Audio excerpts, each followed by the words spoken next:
Alright, we're already late. We're supposed to be off the blocks already. We should have pushed back 2 minutes ago. Anyhow. Not to worry. I don't think ATC is going to care much because they ain't here.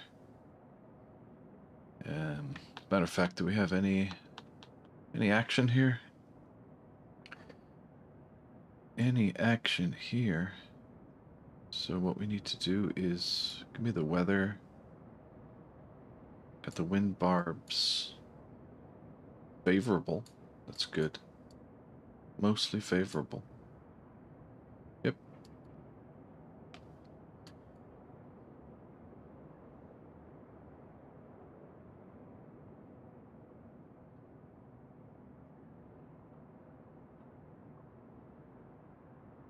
Actually, give me the wind barbs at my cruising altitude, which should be 330, I think.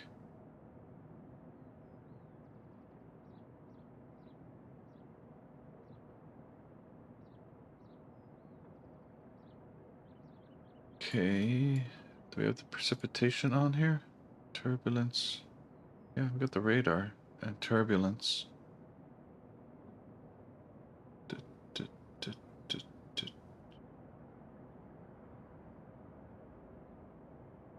Yeah, got some pretty high jet streams there. On the initial, let me turn that off. So it's going to be kind of bumpy, a little bit bumpy for a while, and then it gets pretty smooth, maybe getting a little bit bumpy again over British Columbia area.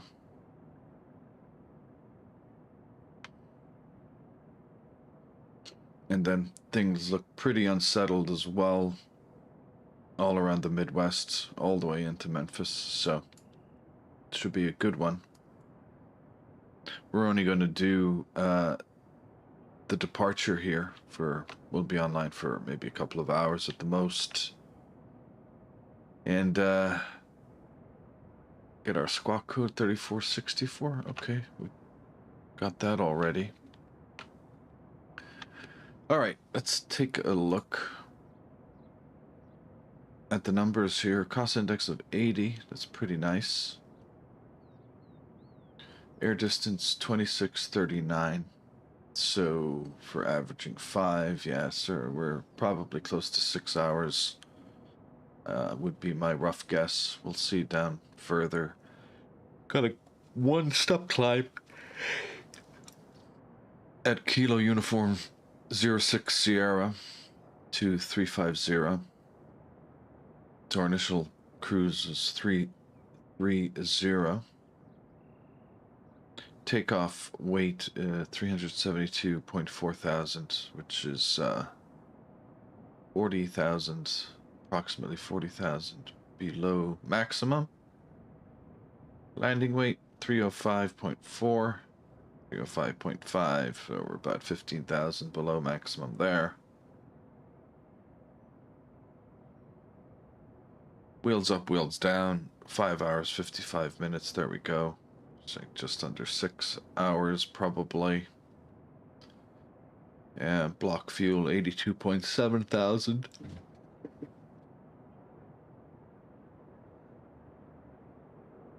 Okay. We're gonna look at a couple of ATISs here. Actually, we don't have the VATSIM ATIS because there's no ATC, but real world ATIS is information Oscar in Anchorage.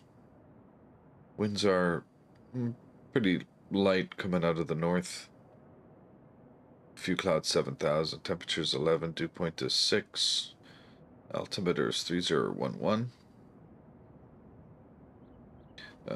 They are landing 7 right and 7 left. And departing 7 left and 33, so we're going to be taking runway 7 left.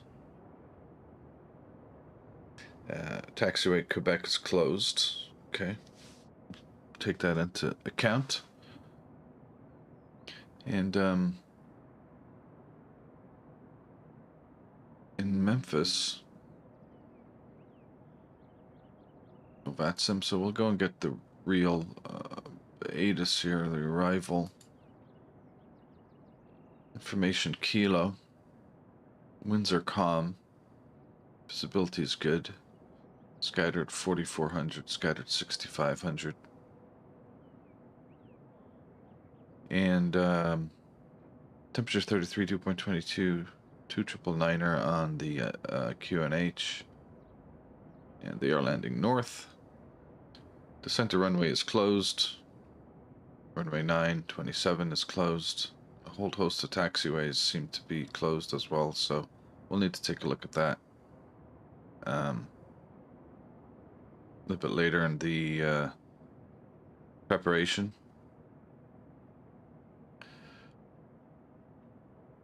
Okay, so it's good enough for the time being. Let's get things rolling. This is the new version. I think Flightfactor updated it a couple of days ago, maybe. I think they did some work on the slats, maybe. I don't think there's any. Don't know if they did any systems. To be honest with you, I haven't even checked the. Update list.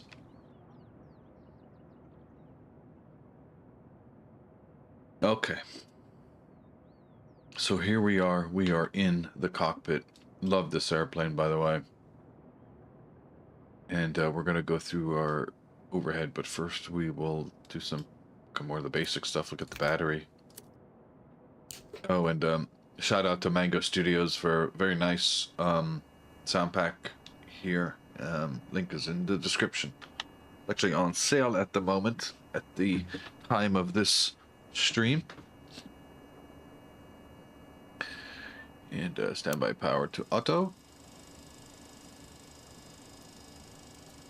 And we have the ground power available already. If there's any way to check things like that, got no screens, so presumably we need to have AC power to run any of our screens. Monitors. Put this to heading mode. Okay. Ground power is on. It's interesting, there's nowhere I can actually see the power characteristics.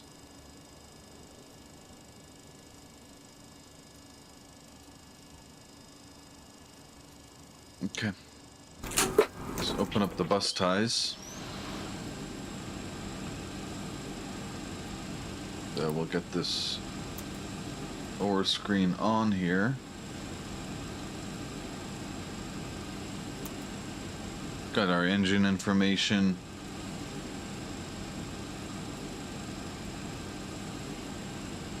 Oil temps look good. Oil quantity looks good.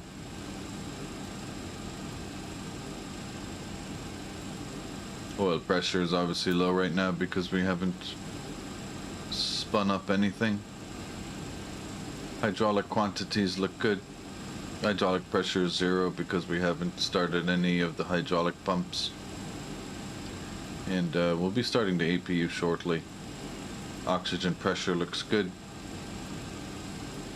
And quantity.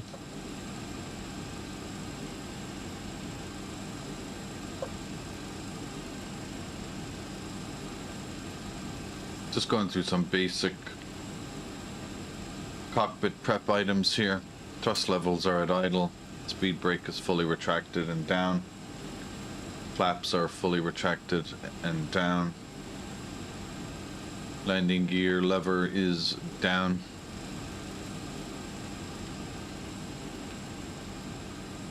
Engine fuel control switches are both in the cutoff position. That's obviously a good thing.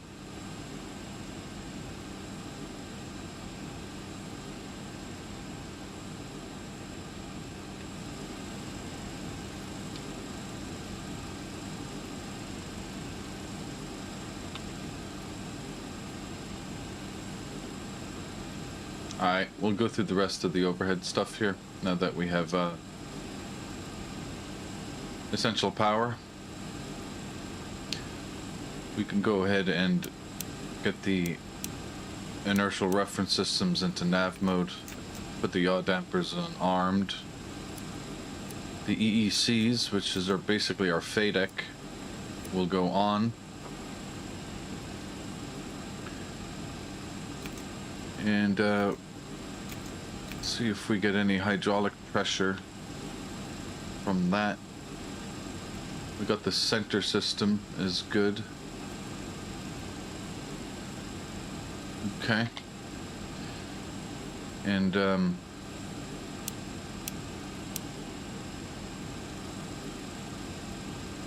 we got the left and the right system hydraulics are powering up now, so that's nice.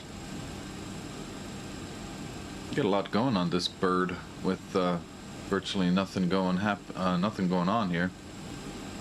We can get the utility buses on as well, and we can arm the left and right engine generators. Generator drive disconnects are protected. And before we start up the APU, we'll do the fire test here. Excuse me, let me get that phone call first. Okay, engine fire test looks grand. APU on. And start.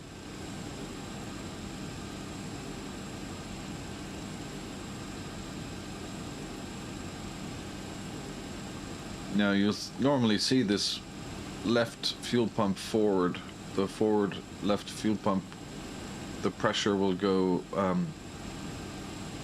the pressure illumination will go off.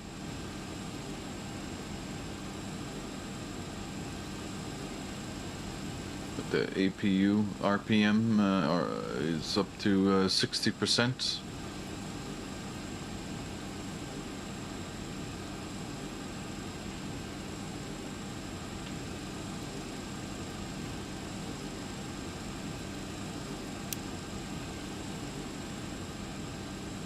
I don't know if that's on the engineer. Is there an engineer panel here?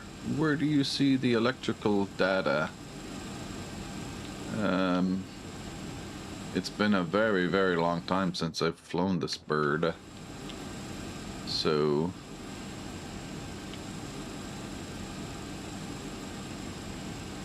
these are engine status. So that's engine status, and this is status.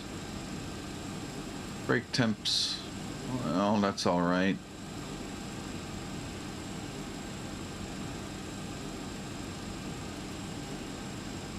All right, I'll have to look it up maybe a bit later, but we'll keep going through the overhead flow here. All right, so we got the APU started, cockpit voice recorder. Yeah, it looks like none of those are interactive. Got all of our lights off here. I'll stand. Oop, I'm gonna need those. Taxi runway turn-off lights are off. That's good. Cargo heat, we'll leave that off for the time being. We'll go and arm the emergency lights and protect that. Passenger oxygen is armed and protected. Ram air turbine is protected. Engine start selector, we can just leave that on number 1, that's fine. Engine start selector switches are both in the off position, that's okay for now. Fuel switches, I gotta put the APU generator on here. And can disengage the external power. That will go to our tab here and get out of the checklist for a moment. I'll get back to the pre-flight checklist a little bit later, but we'll go to ground and have the GPU removed.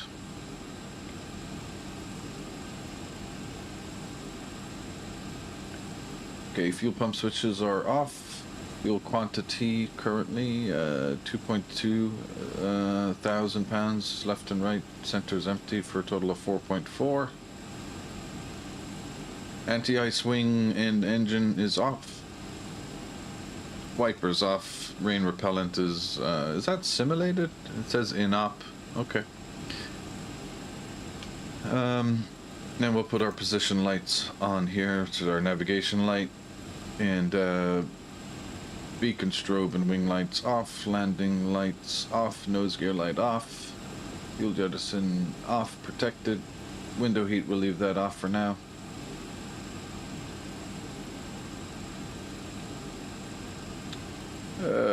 Cabin calls, all those lights are fine. Passenger signs goes to auto.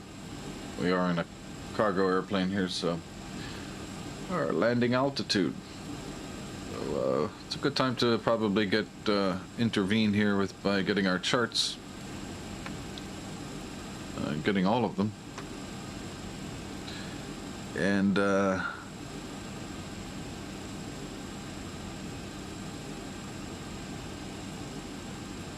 airport traffic area. That's not it.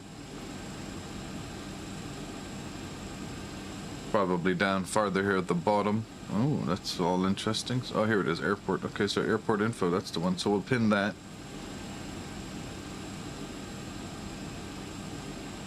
And our departure is just going to be the Anchorage 1. And we'll go through the charts a little bit later when we're putting our flight plan together in the FMC. Okay, so that should be good enough for Anchorage. And oh, Memphis. We got the barbecue 3 arrival into Memphis. And it is 6 hours away, but we'll assume 3-6 left for now.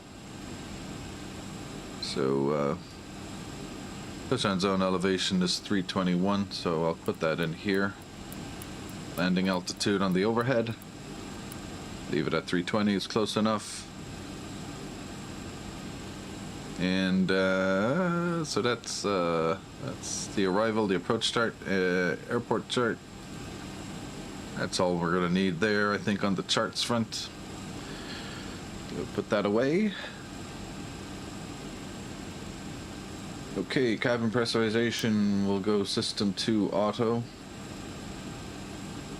Landing altitude has been set.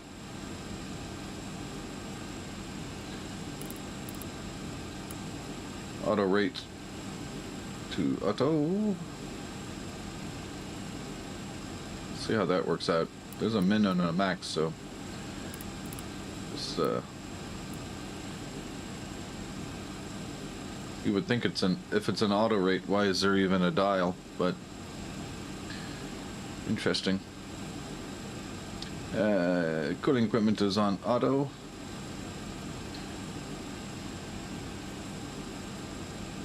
Cabin chart dome lights are all off, logo lights are off, flight deck door light is off.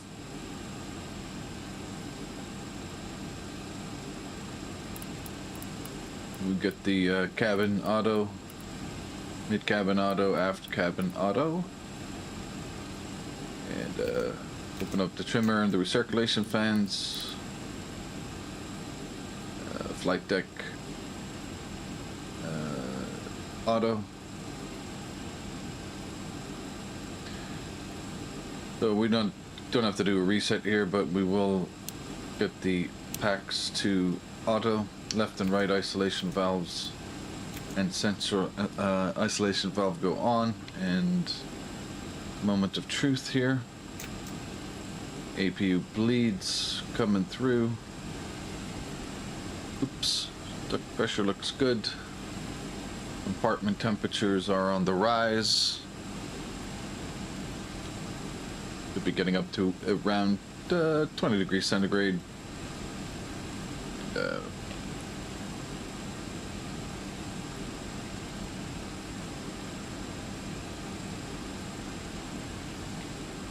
Okay, so overhead looks good there. Okay, so we're good enough at that for the time being. Go through our FMC. Love the FMC in the 767. It's absolutely class. And item page, we are the General Electric CF6-80 engines. AirX cycle is good and active. Model years in the future, that's quite interesting. Okay, fair enough, flight factor. January 6th or 1st of June 2027. The choice is yours. Maybe Flight Factor have something in the works for those dates. Right, let's jump into the position in it here. Reference airport is Anchorage, Papa Alpha November Charlie. And you can just cross-reference that with our charts. North 6110, west 150 basically. 6110, 150, yeah, it's all good. GPS looks good, we'll take that.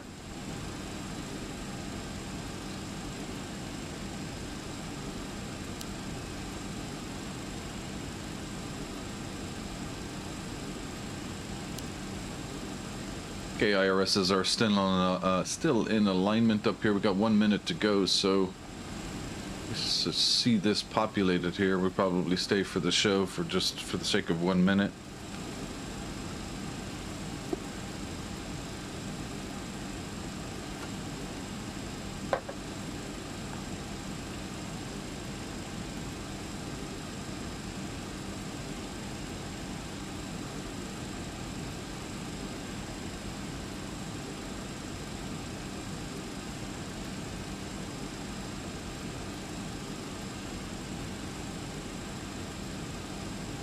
Put the auto brakes in RTO.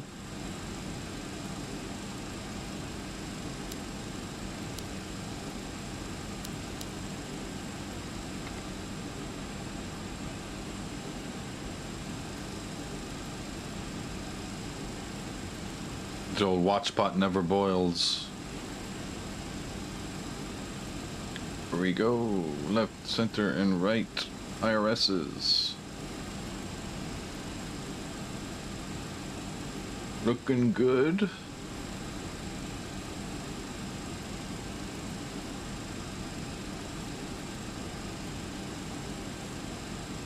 All three of them having a slightly different reading than the next, but it's all right.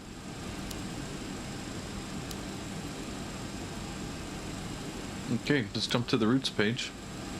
And we have the sim brief route already ready, so we are Papa Alpha November Charlie.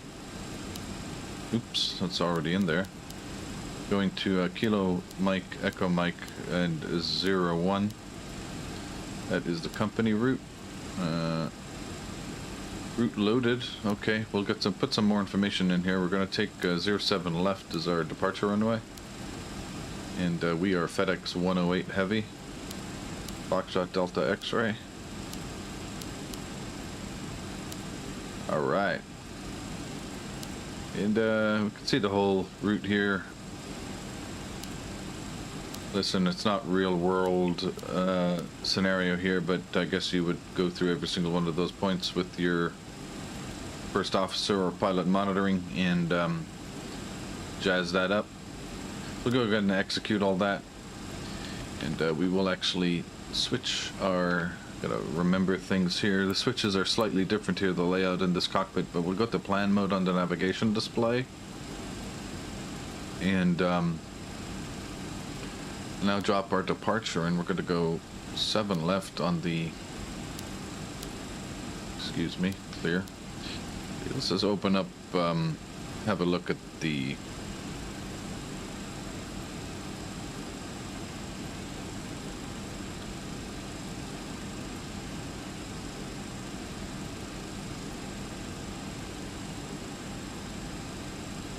quite interesting.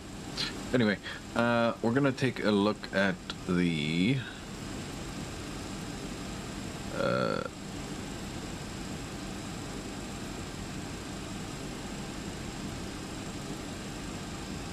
oh, so it's not authorized, so we have to pick a different. All right, let's have a look. let's have a look. Our dispatchers may have screwed something up here.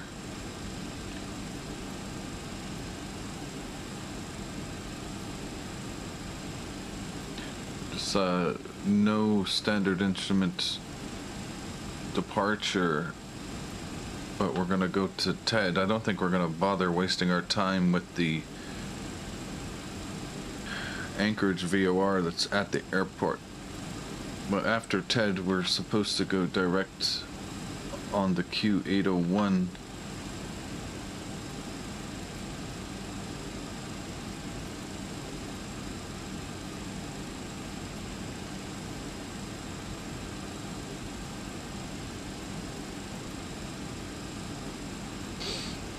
So we can actually see what other things are available to us here. PANC. On the departure chart,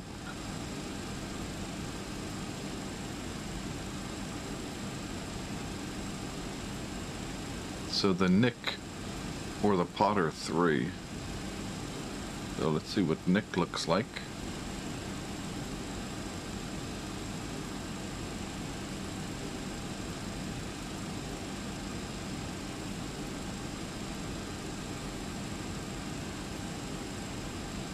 So I can see why they're recommending to do this, just to deal with getting up there in altitude. So it requires takeoff minimum standard, runway 7 left standard, minimum climb 253 nautical mile to 400. Initial climb heading 072 to 2000 or whenever at 4 miles from the TED VOR, whichever comes first. Then we turn left heading 329, continuing the climb, and we'll get up to 20,000, and then we'll have to probably, yeah, I think we'll take the NIT. We'll take a look at the Potter as well.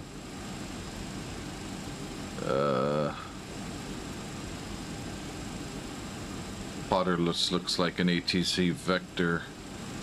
Yeah, it's expect radar vectors on assigned route, but it is a right-hand turn. It is a right-hand turn to 199er. Maintain 4,000, expect further clearance to be filed. Maybe, maybe actually we'll go with the Potter. I think I like the Potter more. We'll go with the Potter 3 and execute that. And just make sure that's the runway takeoff notes, takeoff minimums.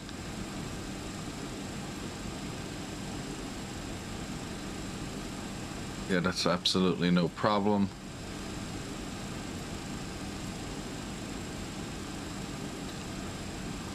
Okay.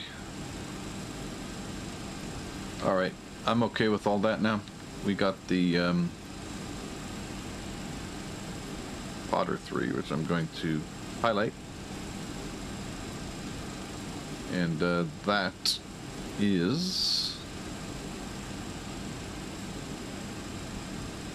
top altitude is 4,000. So set that in the FMC, or excuse me, the mode control panel. There we go. Okay, going back to the rest of our route. Got the departure done and taking a look at the arrival index. Memphis arrival, barbecue 3. Coming in from Pole. And gonna plan ILS 36 left. Watts in transition is fine. Go and execute that. And go to Lakes page. And we'll jump to page 1 and step through everything here. So the 600 and make a right hand turn to 199er. Is that actually correct? 600 feet and then make the right hand turn to heading 199er. That is totally correct. Why I'm not okay, that's fine. And probably gonna ignore the whole TED thing here, and then we'll head on to John. I'm actually gonna zoom out somewhat here to see how this all looks in context.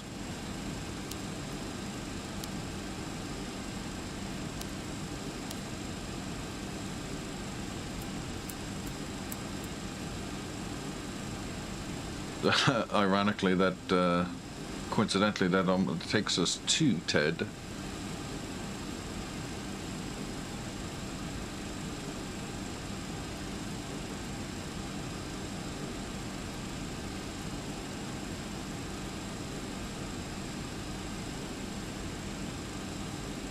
I believe the TED VOR is right after runway, right on the approach path of runway 25 left, but we're not going to do that. So we're going to head to 199er, and probably we'll be vectoring ourselves anyway because there's no ATC in the area, and it's unlikely there will be. So cycling through the rest of the points. Cosmos layer. Make sure there's no discontinuities. Okay, there's the beginning of the barbecue 3 at Hull. And we'll check those altitude and speed constraints in the next video when we do the approach or the arrival. But the route looks good. Let's take a look at the weather again in Anchorage. Real ATIS is basically the same information. Oscar, winds out of the north at 5 knots. Altimeter is 3011. What does X-Plane say? Well, X-Plane is so far behind with its real weather, man. So it has winds light and variable. It has the altimeter 3009er, so that's going to be the one we have to take here.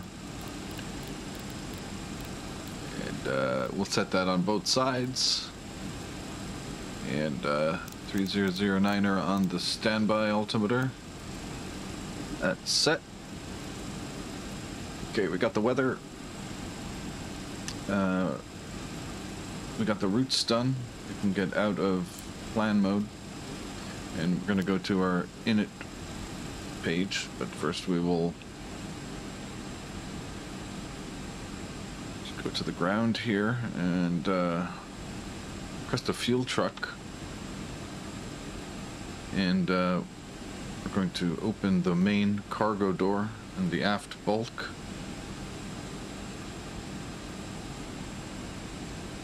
So we have that ready. And looking at our OFP,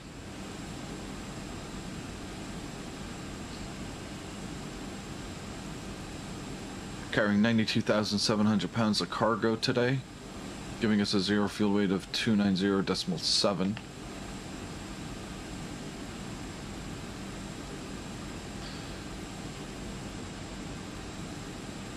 So we're looking for a zero fuel weight of 290.7.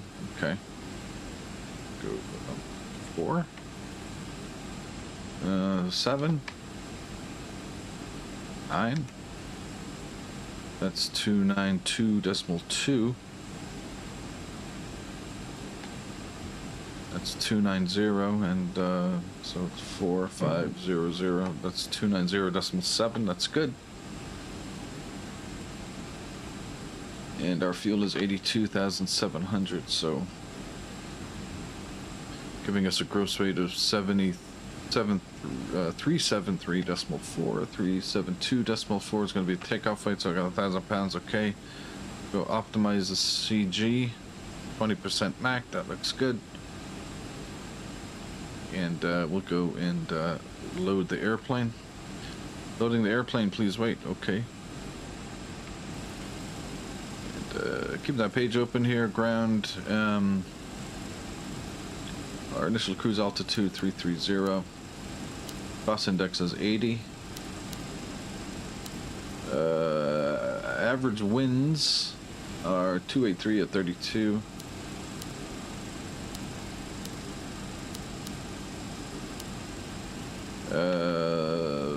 Finished reserves plus the alternate is 11.4. Now we'll start to get some insufficient fuel warnings here, but that's okay because the fuel is still loading. Zero fuel weight will be 290.7.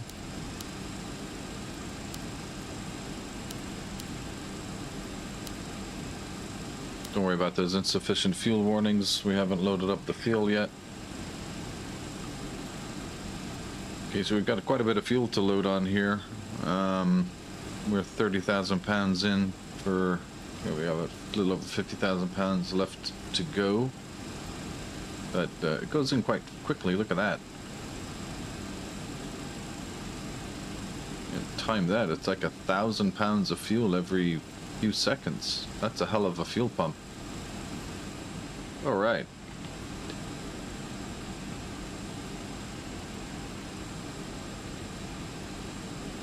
It's like 1,000 pounds of fuel every 3 or 4 seconds.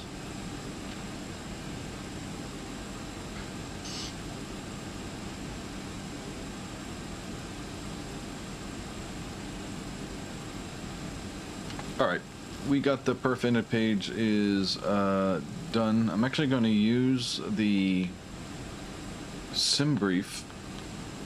Yes, our squawk code of 3464. Can't forget that.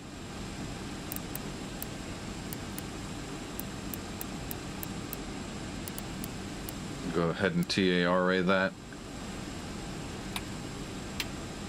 I didn't give enough attention to the middle console here.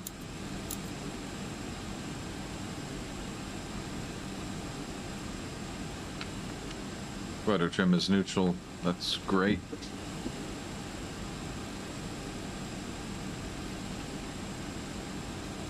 Let's get the CTAF here in. Don't need that auto ATC any longer. Get the CTAF here in Anchorage.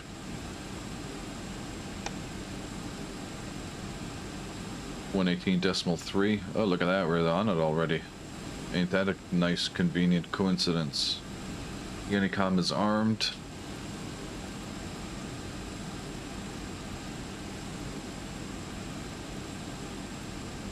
Okay, going to sim brief. Takeoff performance. All right, so our takeoff weight is that gross weight of 373.4. So we're gonna say 373 even. Plane is loaded. Ditch the fuel truck and close all the doors. Remove the stairs. We'll keep the chocks for the moment.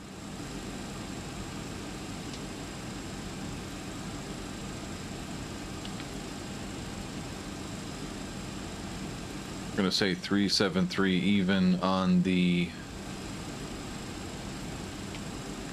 takeoff weight.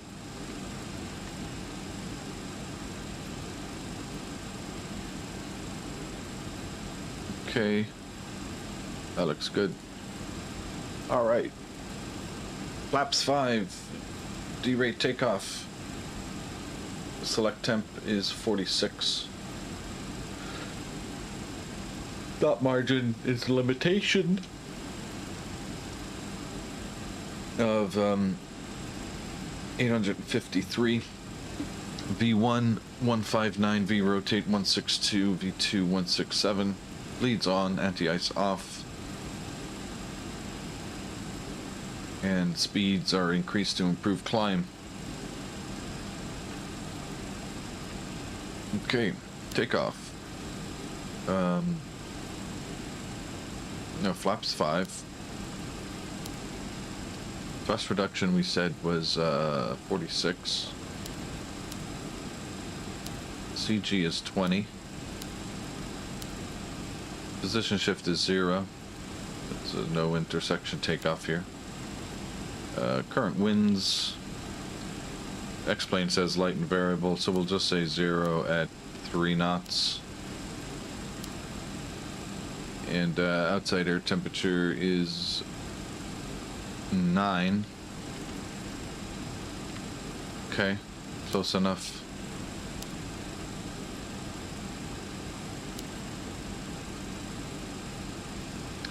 .4060 rate takeoff, so that all looks good. Temp select is 47, that is set. So we've got 100.9 N1 will be our takeoff thrust, and our V speeds is 159, 162, and 167.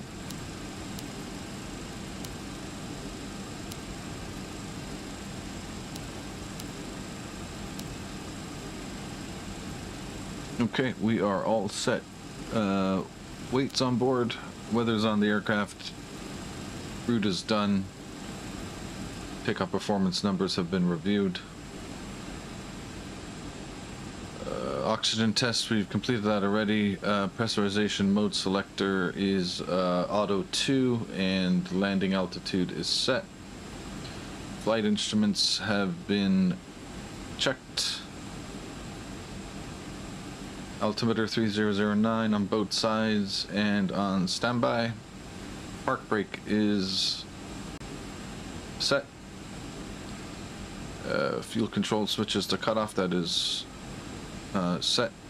Gear pins, I'm going to say removed, but they're not removed because we're going to be pushing back here shortly. Our pre-flight checklist is complete. Before start checklist, actually let's get, before we do that, let's get our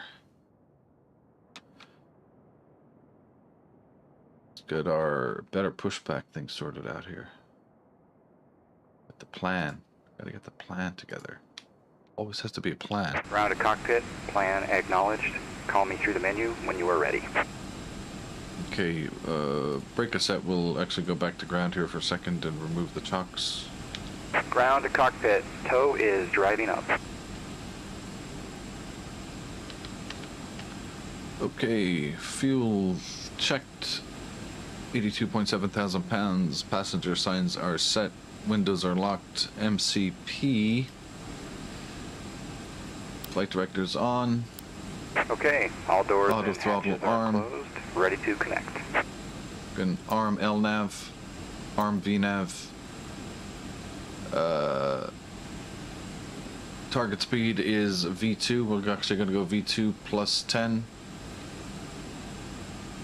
And our target altitude is 4,000, so MCP is checked. Takeoff thrust is set. D-rate takeoff. Select temp 47. N1 100.9. Takeoff speeds checked, and V1 is on the primary flight display.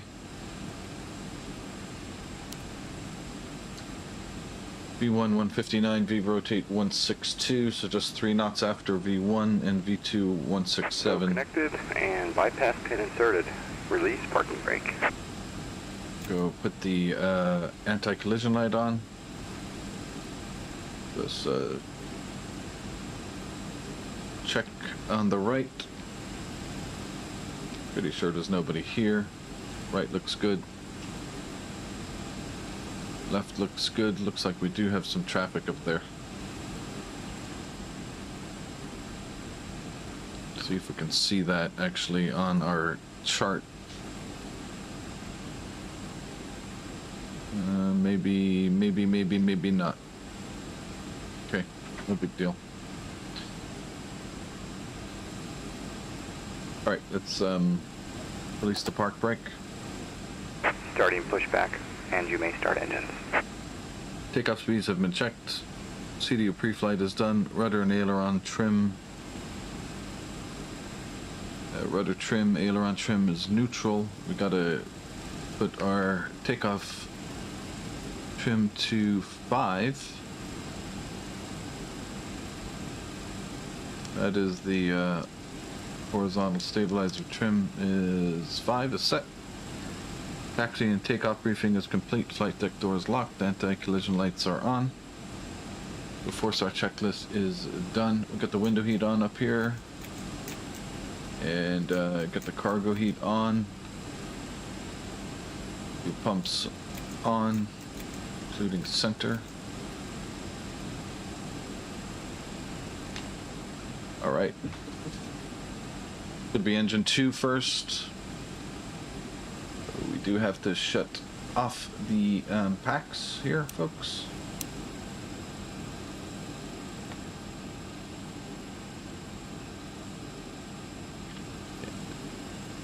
Engine 2 first, please. Go to the engine page.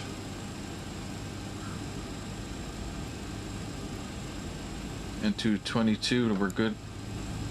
Fuel cutoff switch to idle. I don't know if they're called idle in the... Actually, they're just called run.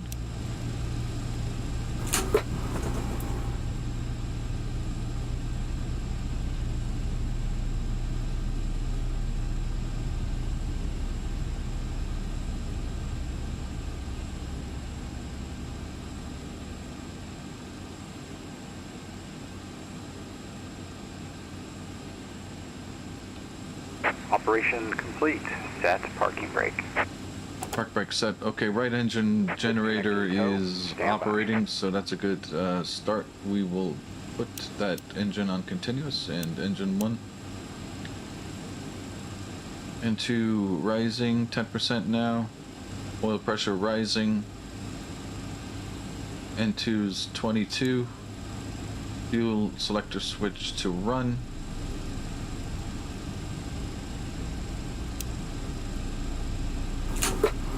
Oil pressure rising. It looks like the left generator has knocked the APU off the bus. That's okay.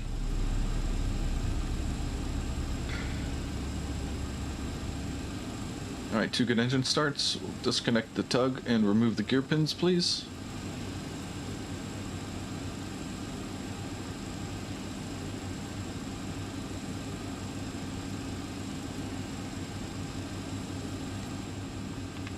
Alright, 2 good engine starts. We'll go continuous and engine bleed switches now on. APU bleed off. Left and right isolation valve will go off.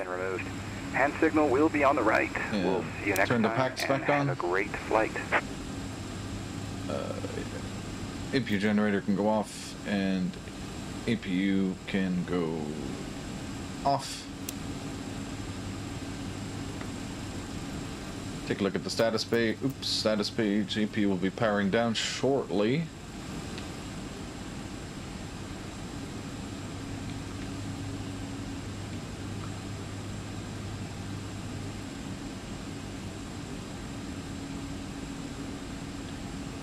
Before taxi checklist, we'll do that in a moment. We'll just take a look at the taxi briefing. We're gonna pop out here onto Tango and take take Romeo down to Kilo, then to Hotel, and hold short 7 left. Runway heading is 074. I'm gonna set that.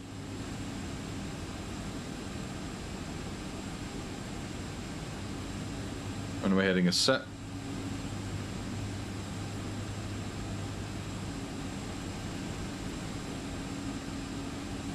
That tug is gone already?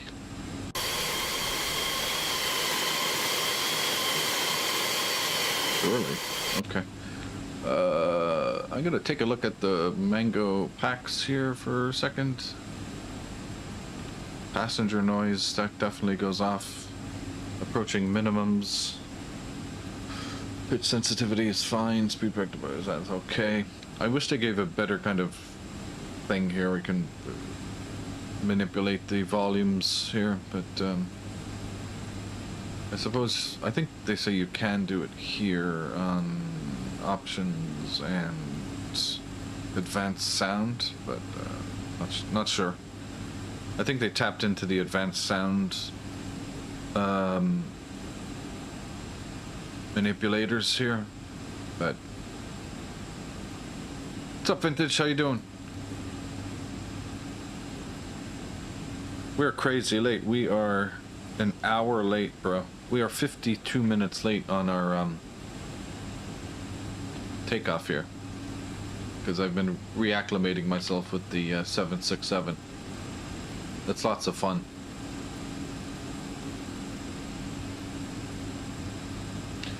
Alright. Checklist, please. Before taxi checklist, anti-ice is off. Isolation switch valves are off. Or keeping the central isolation off. Or on. Excuse me. Could probably take that off, as a matter of fact. I don't see the point in it. That gives us a loss of air pressure for the pneumatics.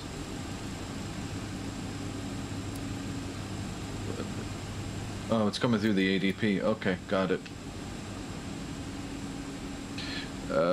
Recall.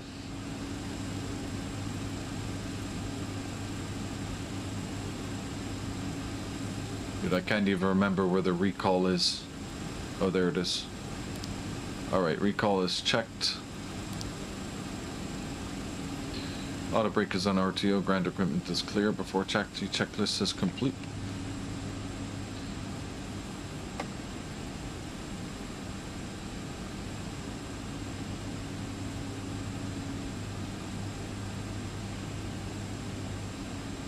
Alright, brother.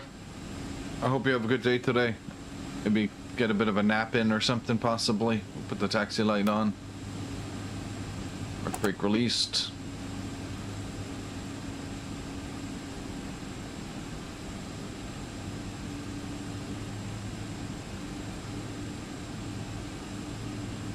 So we are pretty heavy. Do a little flight control test here. Full up. Check. Pull down. Check. Aileron left. Aileron right. Rudder left.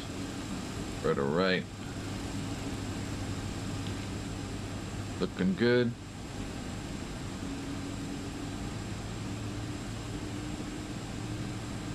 So we are on CTAF.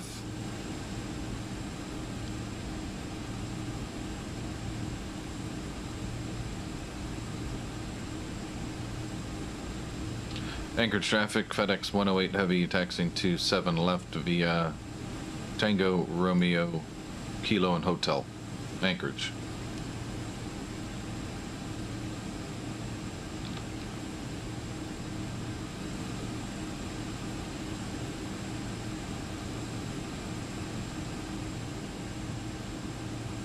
I hope so too, V. I hope so too. Probably gonna stream for maybe another hour or so. Really depends. But I can't see I'll be streaming for more than an hour here on this departure. And I realized I forgot to title the stream as being a departure. Yeah, our flight time is actually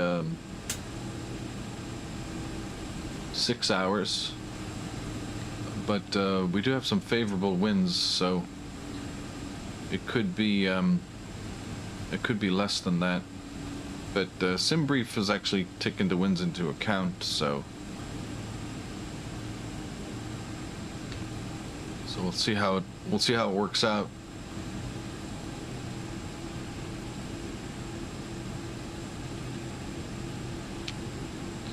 Definitely no ATC.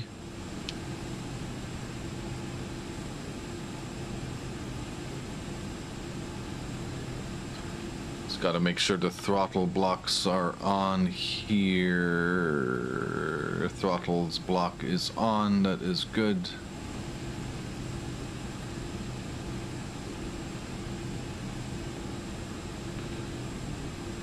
Okay. I'm gonna set our flaps to 5.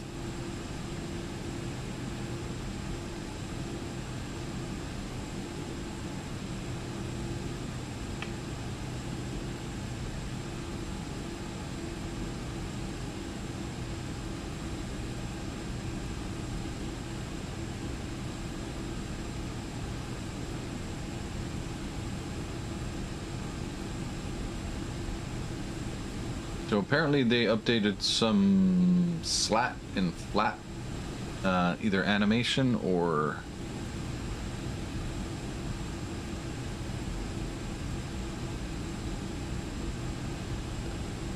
for the flaps. So flaps 5 is set.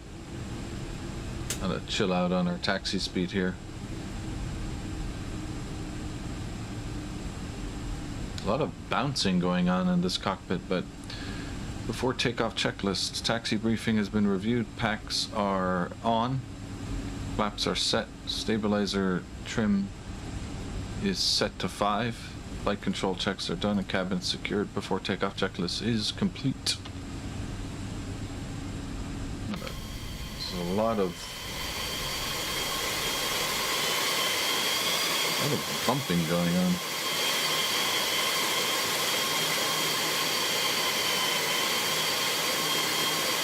Can't really see anything happening to the oleo there.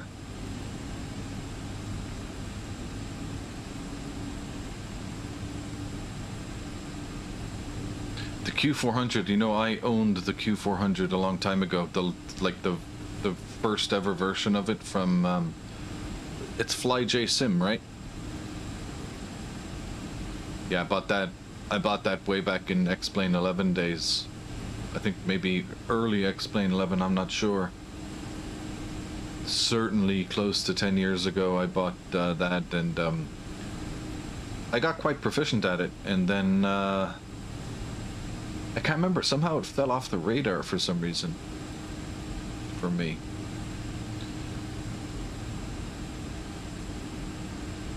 Okay, so this is Lima.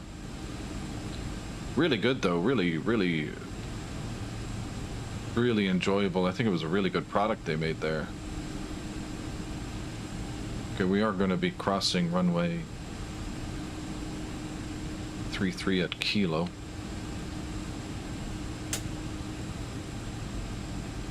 So we're clear left and clear right.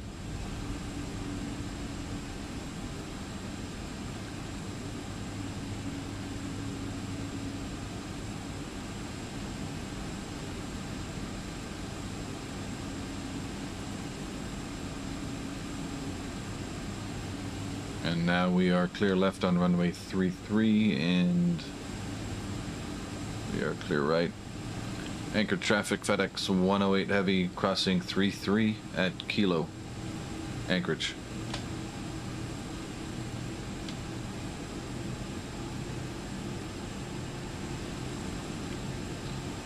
Go ahead and turn on the white lights, as they call them here in the 767 cockpit. I think it's the same in the 757 as well. They're not referred to as strobes.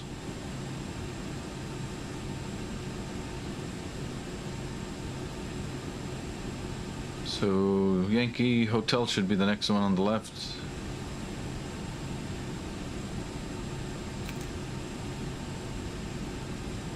After takeoff checklist will be the next checklist.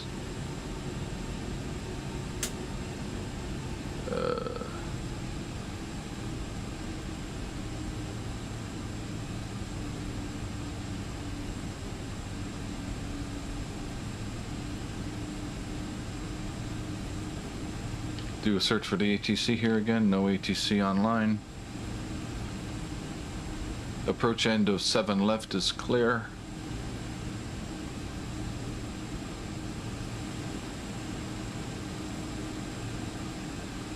Here's hotel.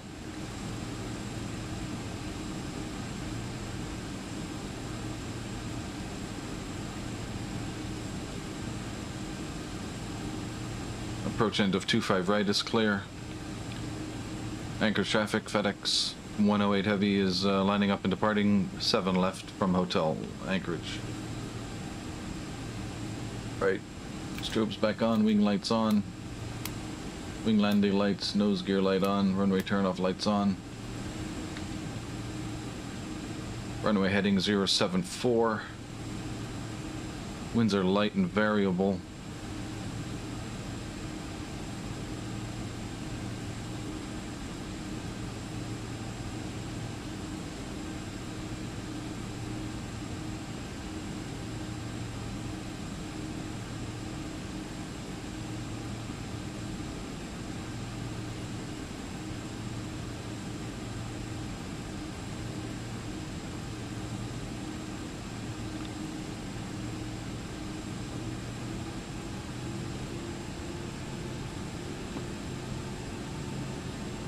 Okay, engine stabilized. Tow go.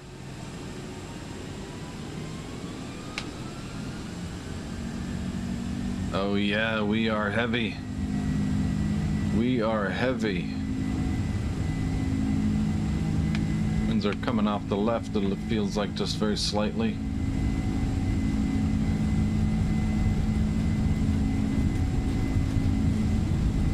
Takeoff thrust is set. 80 knots.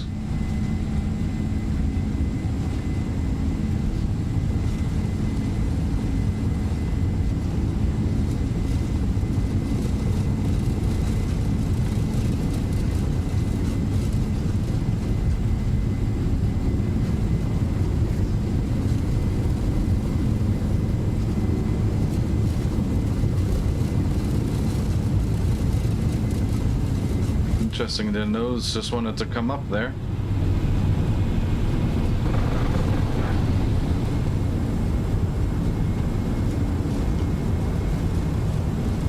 Positive rate, gear up.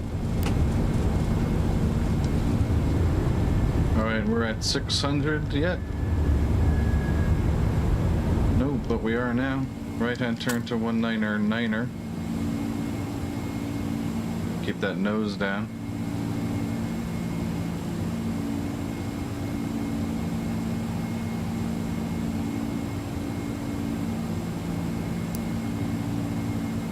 VNAV speed, N1, LNAV.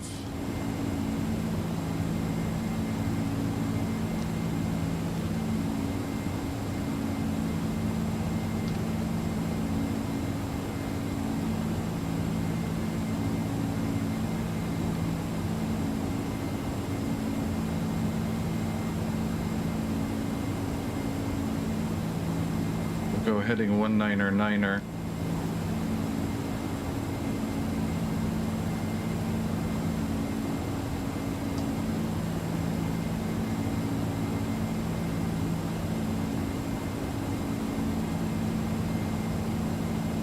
Go heading select.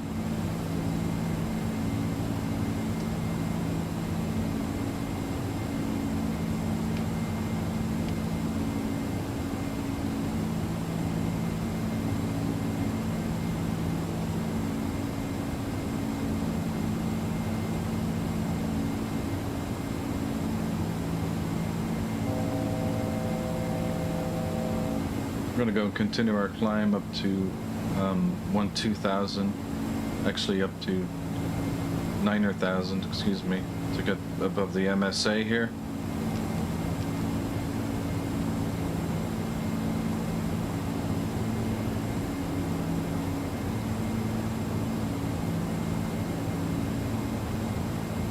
Go flaps 1.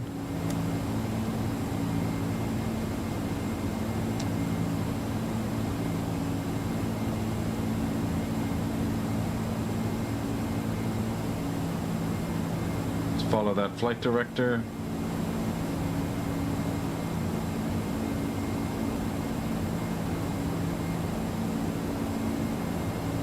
And flaps up.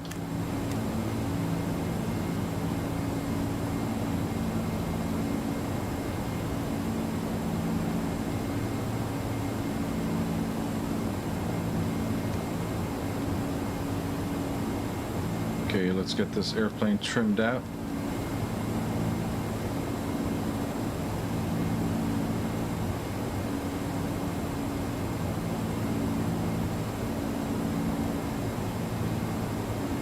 Okay.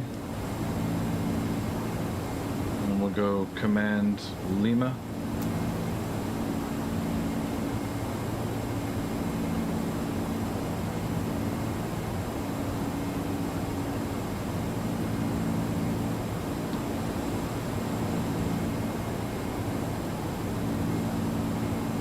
After takeoff checklist, PACs, auto landing gear up, flaps are up, altimeters,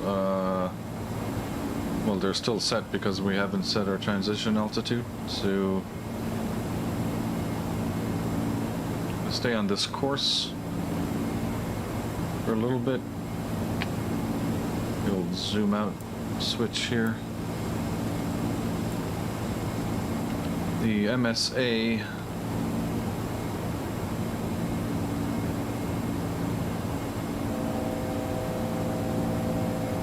will continue up to our cruising altitude, folks, 330. That's our initial climb.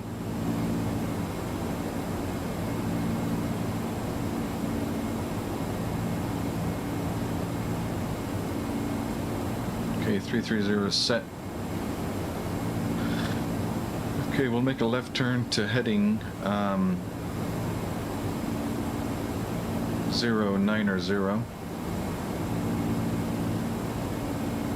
MSA is 8,900, so we're above that. Heading 090 set.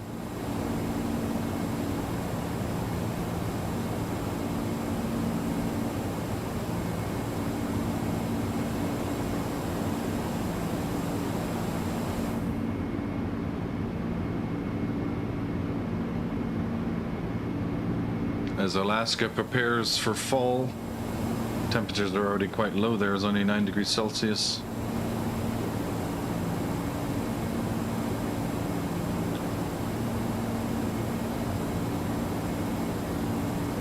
Any sun visors in this airplane?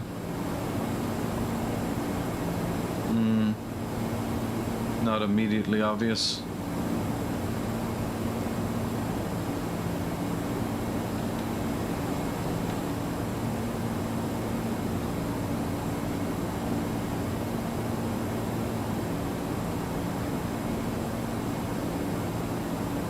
So one thing clear and obviously noticeable here on that departure, or takeoff I should say, was that nose came up automatically, which either has a couple of things off with that, and that is either the stabilizer trim was too high for the V-speeds, or the V-speeds were too high for the stabilizer trim.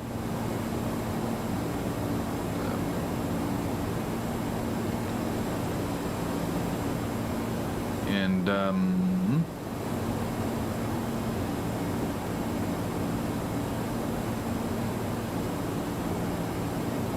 now it is a bit of a mix mash between going with the V-speeds from SimBrief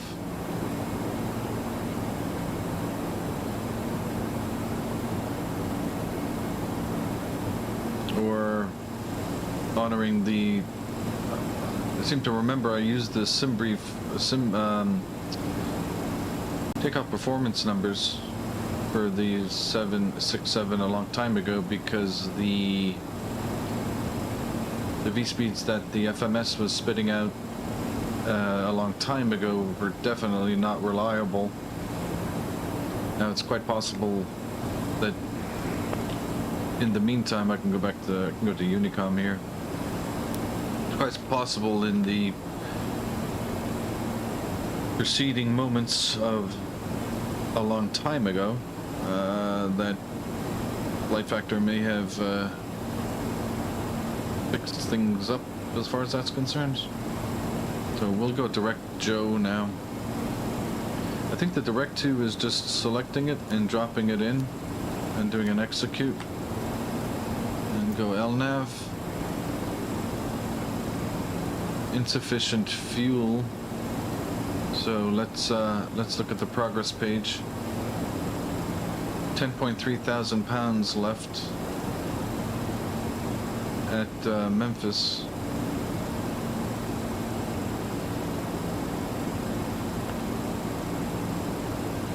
And we were expecting trip of, call it 67, and we had 83.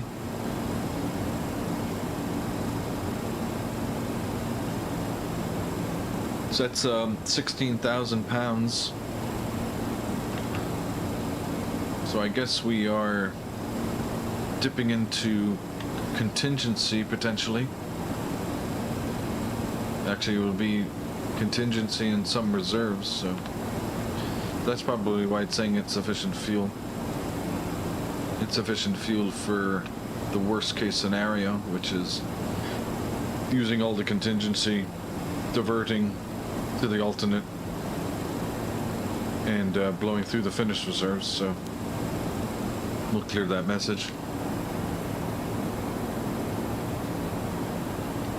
All right, we're well past 180, so we go standard barometric, both sides, and on to standby.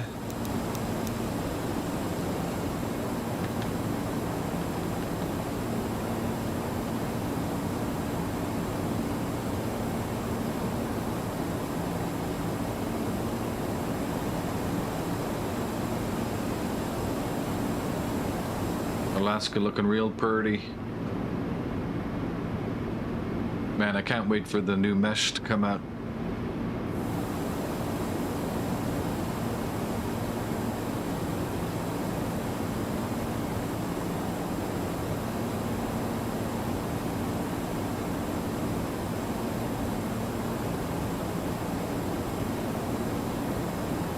All right.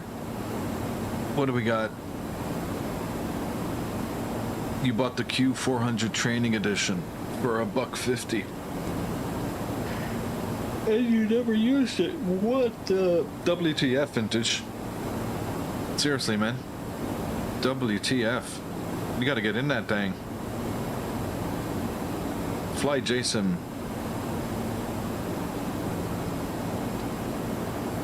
I'm sure listen, there'll be plenty of fuel because, first of all, you know, this is just a simulator. If the weather is terrible in Memphis and I don't have enough fuel to get to the alternate, we're just going to put it down in Memphis one way or another. But we can put the first officer's FMS on the progress page. We'll stay on the legs page and we'll just monitor the fuel estimation at Memphis. We want to see that up around 16,000 pounds to be on the safe side.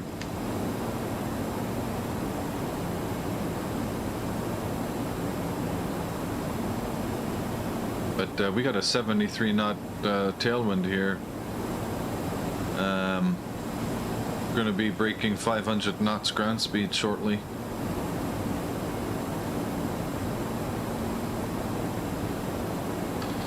I suppose I could do the wind.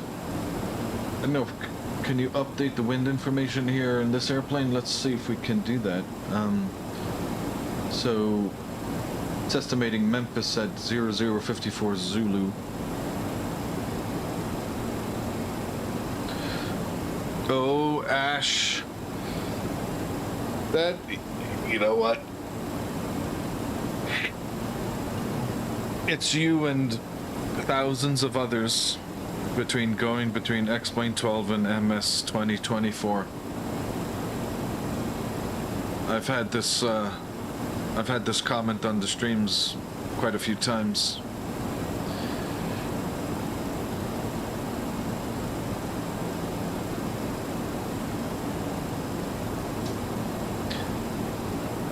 You probably know this already, but if you're looking for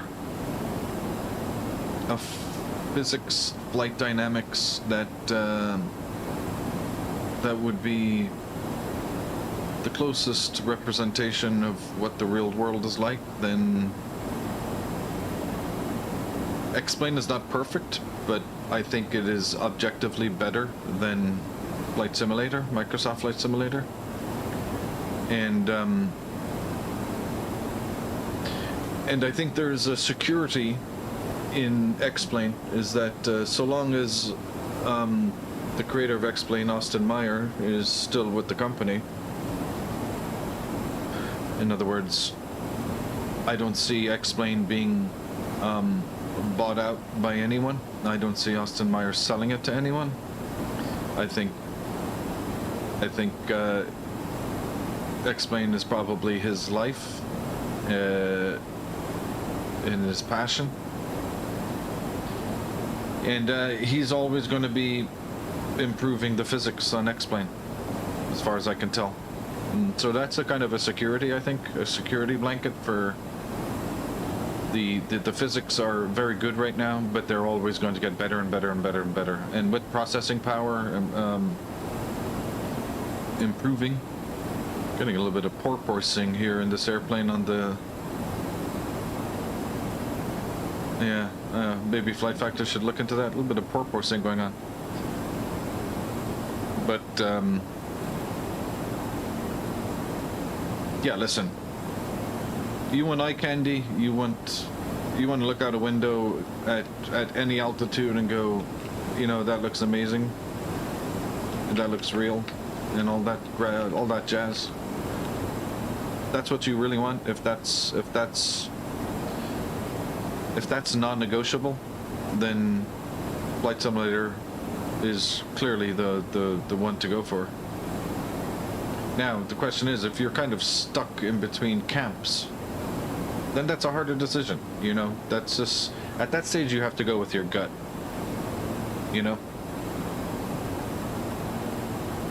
Listen, I own Microsoft Flight Simulator 2020. I don't fly it. As a matter of fact, it's not even on my computer anymore. Simply because I wanted to go on a journey to see how well I could be an airman in the simulator, of course. And you really have to, you kind of have to pick one camp if that's what your intent is going to be, you know? Because honestly, I remember flying both simulators concurrently, and the performance was just so staggeringly different. Like the PMG 737 and let's say the Zibo 737, the same airframe, let's say the Dash 800. They were just night and day flight models, and it was like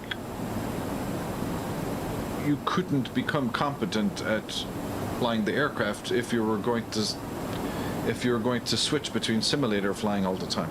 So I just picked one. I said, listen, X-Plane's the one for me. It was the one that I was there with in the beginning.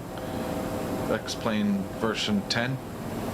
The tail end of version 10, I think shortly before, maybe a few years before X-Plane 11 came out.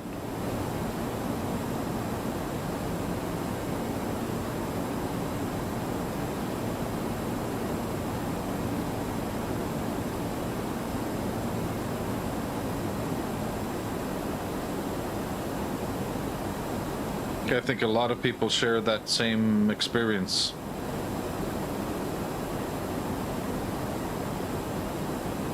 Honestly, I bought Microsoft Flight Simulator 2020 as soon as it came out, just like a lot of other people. And I think I had a RTX 2060 at the time, and well, that wasn't quite good enough at all to benefit from, you know, which were, you know, wonderful graphics. Let's call it what it is. We do some housekeeping here on the lights. I need to be turning the taxi lights and landing lights and nose gear lights off here,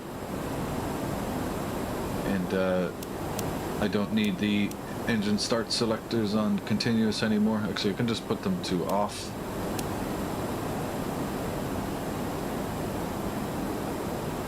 But yeah, I mean, there was things in the flight model in Flight Simulator which are like, oh my god, dude, what is happening here?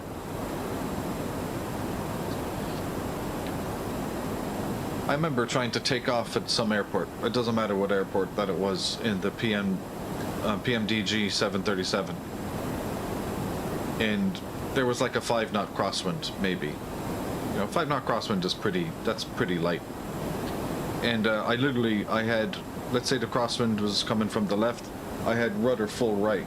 Literally, my rudder pedal was full the right, and the aircraft just veered off the left-hand side of the runway into the wind. I'm like, okay, well, obviously this simulator is not flyable. And I kind of dropped it pretty quickly.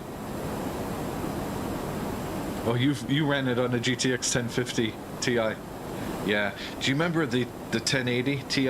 Man, the 1080 Ti was a beast.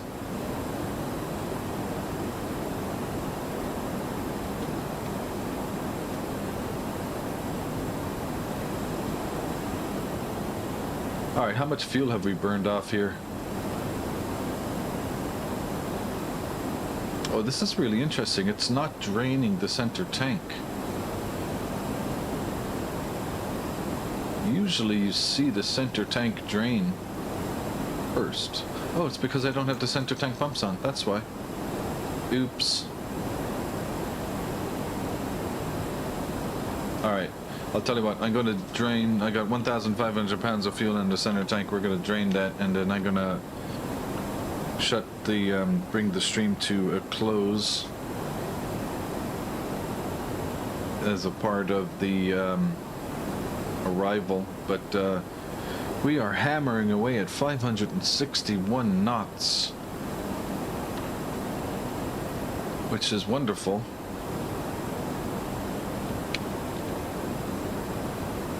So folks, we are doing 645 miles per hour ground speed.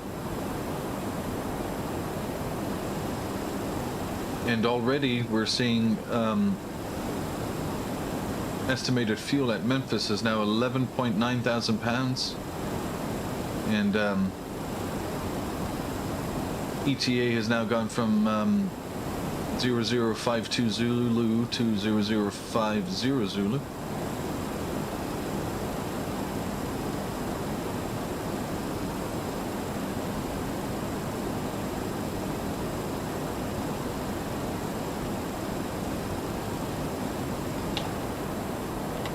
So we got 1.3 thousand pounds of the center tank left to go, and at which point we'll draw this departure stream to a close.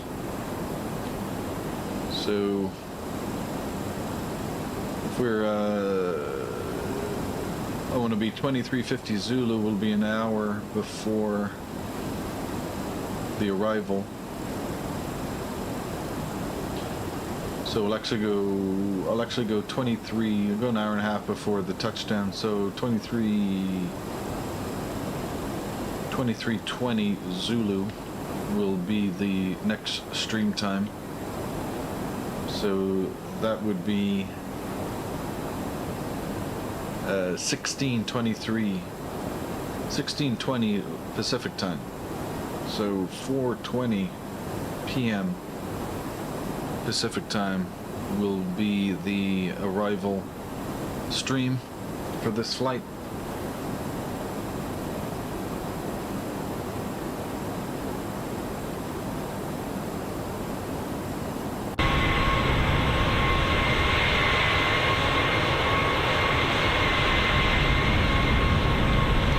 Gotta hand it to Mango Studios. I think they should do an update to this sound pack though.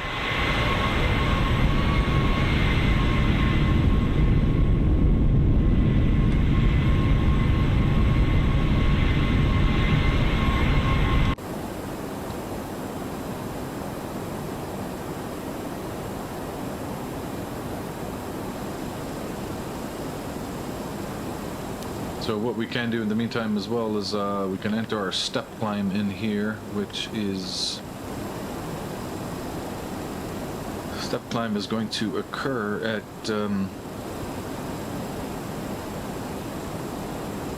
Kilo Uniform 06 Sierra to 350. So the way it's done on the 777 is /FL 350 and an S. So does that work here? Nope, it doesn't like that. So we'll go to the, I believe it's the cruise page. The step size will be RVSM. Well, it's not allowing that either. Okay, maybe that's not simulated. But we will be stepping to 350. So it's automatically calculating it. I wonder if I could, that's 2332 Zulu and 2,084 miles. And SimBrief was estimating it at the waypoint.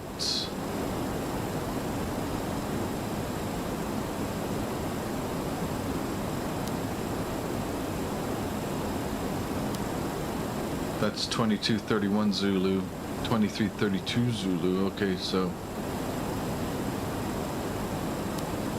that's quite a lot different.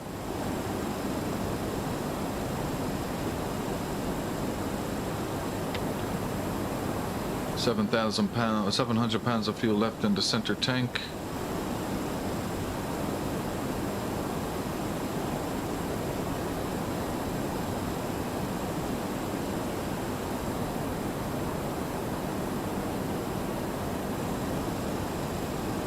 Air is a little bumpy here, but as expected. So what we can do is go to the legs page and oh, it did put it. Oh, so it's calculated at MCI.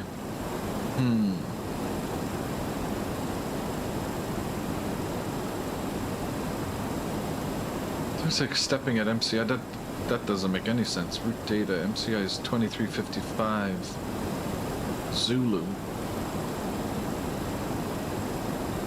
Cruise 2332 Zulu. Gosh, that makes no sense. I don't think the logic in this 767 here for the step climb makes any sense. There's no way I'm climbing to 350 at Kansas City.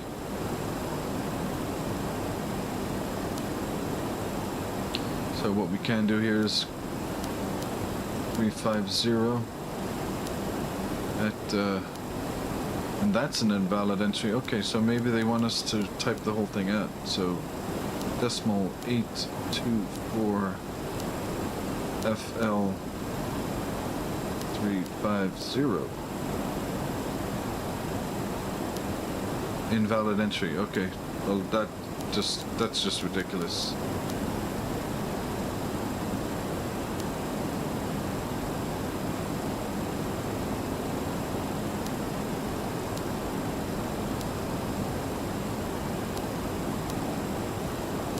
I don't want that, so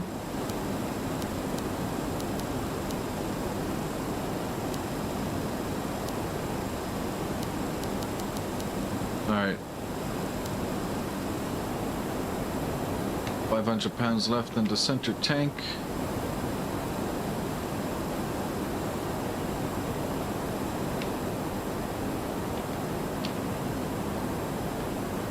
Nothing on the ATC front.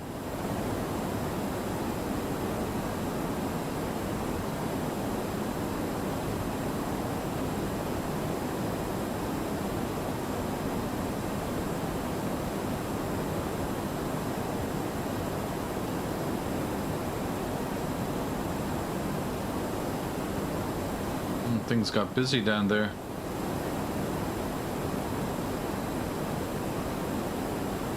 Just as we were,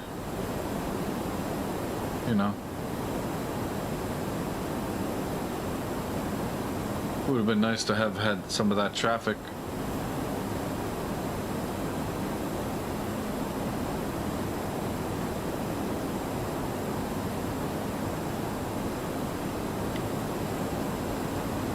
Okay, I don't think it's actually drawing from the center tank any longer. We'll give it another few minutes.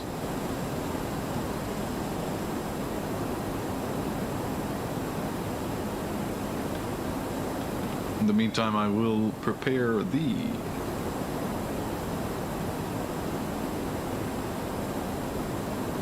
next stream.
Okay, arrival stream has been scheduled, and yeah, we're still 500, so it's not pulling out of that tank any longer.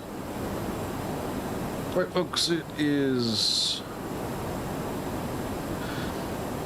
about an hour and a half into the stream here, a little over an hour and a half into the stream. We're going to draw this departure to a close. Some interesting discoveries on the 767 that I'm going to need to kind of zone in on and tune in.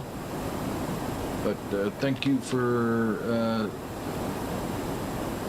joining this departure experience in the FedEx 767 cargo ops. Pretty heavy takeoff out of Anchorage. Sadly a bit light on ATC and VATSIM traffic in general. Seems like they all spawned in right behind us just after we left Ted Stevens. But thanks for joining. We'll see you on the next one, hopefully 4:20 p.m. Pacific time or 23:20 Zulu.